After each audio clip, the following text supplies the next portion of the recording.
The first illustrated edition of the plays of William Shakespeare was published in 1709, almost a century after the playwright's death. The images were drawn by the French artist Francois Boitard and produced as wood engravings by Elisha Kirkall. It wasn't the most sophisticated series of images, but it did set in motion the idea that these dramatic works had considerable visual potential. And in 1788, the engraver Charles Hall worked from original drawings by Philippe Jacques de Loutherbourg to create a series of images of Shakespearean characters embedded in decorated borders. But most significantly, between 1789 and 1804, the publisher John Boydell oversaw the production of an ambitious and popular series of prints based on the oil paintings of prominent artists of the period, including Joshua Reynolds and Henry Fuseli. The original paintings were painstakingly transcribed for monochrome printing by several leading engravers of the day. Boydell was an astute businessman, and he set up a gallery specifically to sell the prints individually and as collections to wealthy patrons. The financial success of this venture didn't go unnoticed, and others followed suit. Among them was Henry William Bunbury, whose work was engraved for publication in 1793. But by comparison they were as mannered and stagey as the theatrical productions themselves would have been at the time. In 1835, the respected French artist Eugène Delacroix was among the first to use the recently invented lithographic print process, and he exploited its facility for textured shading with a series of scenes from various plays. But despite the advent of lithography, engraving continued to dominate, and between 1839 and 1842, Joseph Kenny Meadows produced a highly imaginative series in which he took the opportunity to visually expand on the fantasy elements of some of Shakespeare's more frivolous plays. Between 1858 and 1861, John Gilbert created several hundred drawings for a series of volumes containing all 37 of Shakespeare's plays. Gilbert's pen and ink originals were all engraved by the highly respected D.L. Brothers Company, and the printed collection is now widely recognised as one of the most ambitious and successful visualisations of Shakespeare's dramatic works. Only a few years later, between 1864 and 1868, Henry Sellers took on precisely the same challenge. His work manifestly owed a debt to Gilbert's edition, but if anything, his images were more visually engaging and naturalistically posed. And the wood engravings produced by the F. Wentworth Company were arguably more sophisticated in their tonal evocation. Unsurprisingly, it proved to be every bit as commercially successful as Gilbert's version. All these volumes were too expensive for most, but in 1864 the printer John Dix published an illustrated edition of the complete works for a shilling, now about £7.50 or $9 a copy. Admittedly, the images produced by an uncredited illustrator were not as impressive as others, but nevertheless this edition sold in the millions. The artist Frank Dixie created numerous paintings of scenes from Shakespeare, but in 1868 an edition of his images of Romeo and Juliet was published, with a series of fine engravings by Albert Bellinger. This was one of the earliest to visualise one play in detail, rather than attempt to bring several or even all 37 plays to visual life.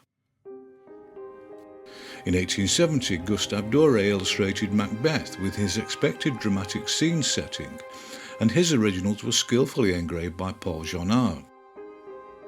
This play was a particularly good fit for Doré's own penchant for literal and metaphorical darkness, and it's regrettable that he didn't create illustrations for other tragedies. 1880 saw the publication of the first chromolithographic edition of the complete works, published by John G. Murdoch. This would have been considered a major event in publishing circles at the time, and would have also been prohibitively expensive. And yet again, despite their obvious importance to the book's success, the illustrator of these images remained uncredited and therefore unknown. But in the following year, Richard Andre was credited for his illustrated edition, which was rewritten as a series of contemporary verses. The majority of the images appeared in full colour, reproduced by chromolithography, although some pages were printed as sepia vignetted monochromes, which attractively incorporated the actual verses into the layout. This was another particularly lavish and costly production, and it would have been bought only by the wealthiest in Victorian society. And in 1882, one of the earliest American editions was also retold in verse, and it was engagingly visualised alongside the text in 2 colours by yet another uncredited illustrator. Edwin Austin Abbey was among the first who was able to bypass the engraving process, thanks to the invention of photolithography. And he created a particularly well-drawn monochrome series for various Shakespeare comedies in 1893. And his remarkably subtle and expressive drawings were a clear demonstration of just how energetic pen and ink illustration could be. But not everybody felt the same way, and a year later Walter Crane produced his far more blockish woodcut visualisation of The Tempest. Crane was arguably the most prominent of a group of illustrators who made their reputation by deliberately mimicking earlier reprographic techniques for added nostalgic appeal. But in 1895 another chromolithographic colour edition was published from watercolour originals painted by the Italian Ludovico Marchetti. It seems he confined himself to just 2 plays, Othello and Romeo and Juliet, and both were illustrated with great energy. And the results were particularly atmospheric and well composed. They were considerably ahead of the more mannered stylistic trends of the period and were highly convincing evocations of the times and places depicted. In 1897, Harold Copping created his visualisation of Hamlet using the same reprographic method with great popular success. And his evocations of the key scenes from the drama were compelling and aesthetically appealing, although more melodramatically posed than Marchetti's work. Some, such as Robert Anning Bell, followed in the footsteps of Walter Crane, with a similarly mannered monochrome wood-engraved depiction of The Tempest in 1901. But the spread of the revolutionary full-colour offset lithographic process allowed William Heath Robinson to publish an edition of Twelfth Night in 1908, for which he created a large number of beautiful atmospheric pen and watercolour wash illustrations of considerable aesthetic quality. This sophisticated series of images evoked both the lighter and darker elements of the tale with great success. In the same year, Edmund Dulac's edition of The Tempest was also published and was even more popular. This too was an expensively produced gift book featuring a series of engaging and remarkably well executed watercolours, and another clear demonstration of just how visually satisfying the results of a combination of fine drawing, sensitive tonal application of watercolour and offset lithographic printing could be. Unfortunately for Paul Woodruff, his version of the same play was published only a year later in 1909, and although the images of his interpretation were every bit as engaging as Dulac's, they couldn't hope to compete in terms of popularity or critical praise. Nevertheless, despite his unfortunate timing, Woodruff's visualisation has also proved to be an enduring one. Arthur Rackham, the only illustrator in Britain attracting greater critical admiration than Dulac, published his version of A Midsummer Night's Dream in 1909, with a series of exquisitely detailed pen and watercolour illustrations with dramatic highlights from the play. And the scenes and characters he created for this romantic woodland fantasy have arguably become the visual template for many subsequent visualisations. And only a year later, Rackham published a new edition of Charles and Mary Lamb's Tales from Shakespeare. And although the sheer size of this undertaking prevented the creation of large numbers of images for specific plays, Rackham carefully picked some of the most telling, dramatic and visually absorbing moments and brought them to life for many generations of readers. Also in 1910, the less well-known Hugh Thompson tackled a handful of Shakespeare's comedies with a series of ink and watercolour illustrations, and his light touch was particularly successful in evoking the period, places and characters populating these dramas. In 1914, William Heath Robinson returned with his version of Midsummer Night's Dream, It did feature a small number of predictably superb watercolours, but the great majority of his illustrations for this book were created as line only. As one of the undoubted masters of the expressive use of pen and ink, these images were by no means poor relations to the colour work, and they were all possessed of remarkable levels of aesthetic consideration, which few readers would be able to resist. Louis Reed took on the challenge of Mary and Charles Lamb's Tales from Shakespeare in 1918, with some skillfully executed monochromes and a series of absorbing pen and watercolour illustrations, which were also published with great success in both Europe and the USA. In 1922, another master of pen and ink, John Austen, illustrated the tragedy of Hamlet with fine-drawn monochrome images of immense aesthetic accomplishment. His instinctive placing of solid black areas and concentrated bursts of linear detail made this a memorable and suitably doom-laden visualization of the story of the unfortunate prince. Only a year later, the Czech illustrator Artus Scheiner created a series of moments taken from various comedies and tragedies in full colour, but although engaging enough, they didn't make a significant impact in what was by now a very crowded market. In 1926, Arthur Rackham returned to Shakespeare with a striking and entertaining edition of The Tempest.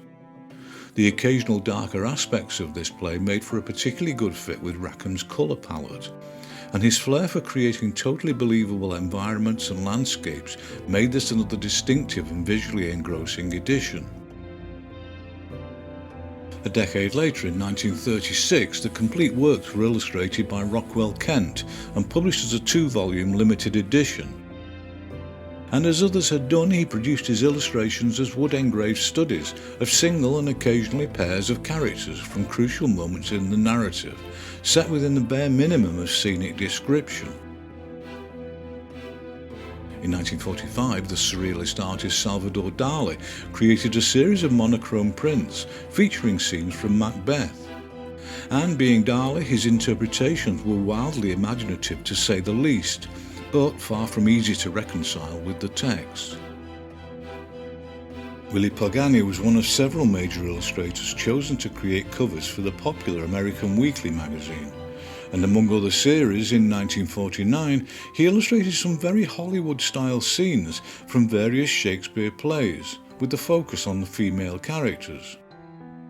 They were significantly well-painted watercolours, but being printed on newsprint paper didn't do them any favours.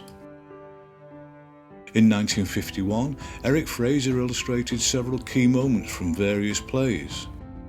He was particularly adept with the use of lino cut, and he used this technique to great effect with a limited colour palette to produce expressive dramatic results.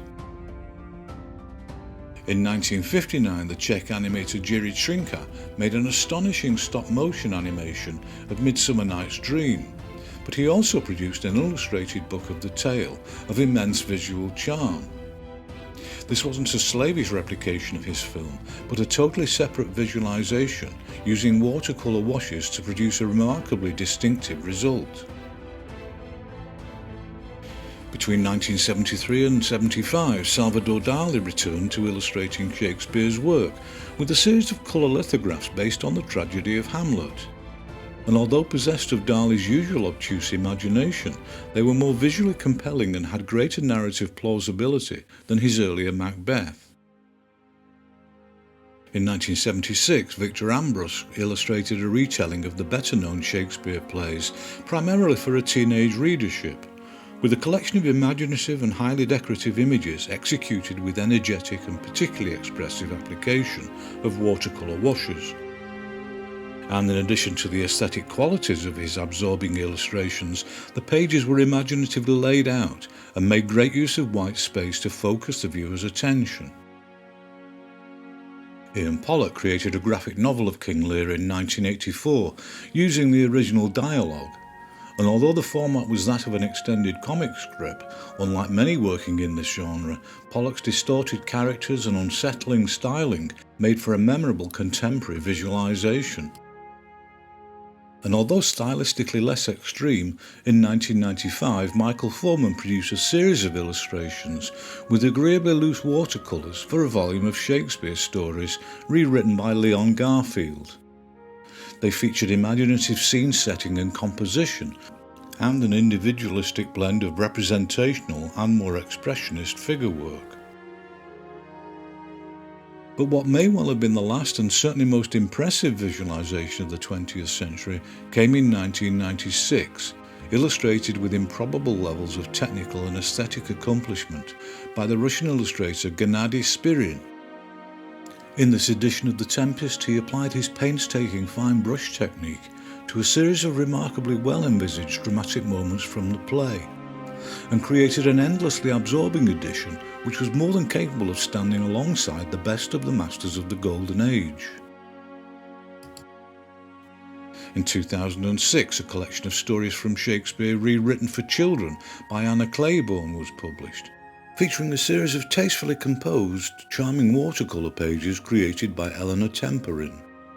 And although too sanitised for adult tastes, the result was highly atmospheric and absorbing for younger readers. Like Gennady Spirin, Christian Birmingham's 2014 A Midsummer Night's Dream was a breathtaking return to the elaborate painted qualities of the Golden Age, but with a telling addition of a more filmic approach to lighting and scenic settings than seen before.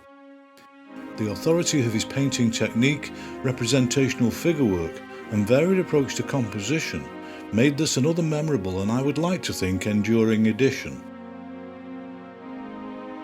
Last but nobody's idea of least, in 2015 Spanish illustrator Raúl Arias created an incredibly dramatic and darkly expressionistic reading of Macbeth. The visceral quality of his application of line and colour, set against page white, made for one of the most striking series ever created. And although many had previously tackled the same subject, his visualization clearly demonstrated that the illustrator could still find a way into the narrative that expressed their own distinct visual personality.